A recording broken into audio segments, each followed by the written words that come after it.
வாங்க இன்றைக்கி பொரி வறுக்கலாம். அடுப்பில் ஒரு கடாய் வச்சுக்கலாம். இப்போ அதில் கொஞ்சமாக தேங்காய் எண்ணெய் சேர்த்துக்கலாம்.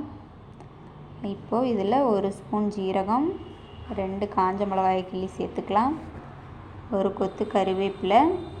இது பொரிஞ்சதும் 5-6 பல் பூண்டை இடித்து சேர்த்துக்கலாம்.